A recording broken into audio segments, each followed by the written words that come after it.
ऐन खरीप हंगामाच्या तोंडावर रासायनिक खतांचे भाव वाढले, हे एक पोस्ट आता बऱ्याचशा न्यूज चॅनलवरती आणि बऱ्याचशा सोशल मीडियावर व्हायरल होत आहे। नमस्कार शेतकरी मित्रांनो, सतीश गुंगळ ॲग्रीटेक या युट्यूब चॅनलमध्ये आपलं स्वागत आहे। रासायनिक खतांचे दर नेमके केवढे आहेत काय मित्रांनो बघा, ऐन आता खरीप हंगाम लागायचा आहे आणि या खरीप हंगामाच्या तोंडावर रासायनिक खतांचे भाव सरकारने वाढवले अशा बऱ्याचशा पोस्ट आता सोशल मीडियावर आणि न्यूजवरती बऱ्याचशा आपल्याला पाहायला मिळत आहे। तर शेतकरी मित्रांनो बघा, ऐन हंगाम लागायचा आहे आणि मे महिन्यात शेतकरी रासायनिक खतं हे आपल्या शेतासाठी लागतात, यासाठी खरेदी करत असतात। ऐन आता हंगामात जे शेतकऱ्यांना खत लागते या खताचा नेमके भाव वाढले, यामुळे आपल्या शेतकऱ्यांना आर्थिक भुर्दंड हा सहन करावा लागते। नेमके भाव किती वाढले यासाठी हा व्हिडिओ मी बनवला आहे। जर आपण 10-26-26 ची एक बॅग घ्यायला गेलो तर मागच्या वर्षी 10-26-26 चे भाव हे 1470 रुपये होते। या वर्षी त्याच बॅगीचे भाव 1700 रुपये झालेले आहेत, म्हणजे 1470 आणि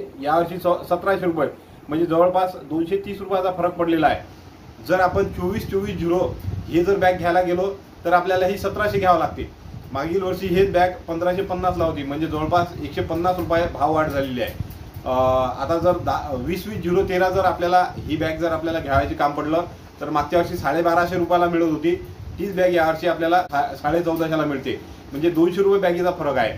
आपण जर सिंगल सुपर फॉस्फेट जर घ्यायला गेलो तर मागील वर्षी 500 रुपये होती, यावर्षी ते 600 रुपयाला आहे।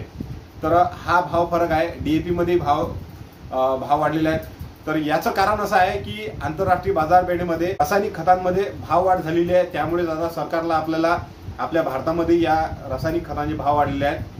तर ह्या प्रकारची भाववाढ अपडेट आपल्याला मी द्यायचा प्रयत्न केला। तर आता नेमकं सरकार यावर काय ऍक्शन घेते हे माहीत पडेल। सरकारला जर शेतकऱ्यांची काहीतरी काळजी असेल तर नक्कीच सरकार आता काही ना काही उपाय योजना करेल, परंतु आता याची काही झाल्यास आपण यावर काही जर उपाय सरकारने केला तर आपण निश्चितच आपल्याला अपडेट देऊयात। आणि नवीन व्हिडिओ किंवा नवीन माहिती जर आपल्याला पाहायची असल्यास चॅनलला सबस्क्राईब करा, व्हिडिओ आवडला तर नक्की शेअर करा आणि कमेंटमध्ये जरूर व्यक्त व्हा। धन्यवाद।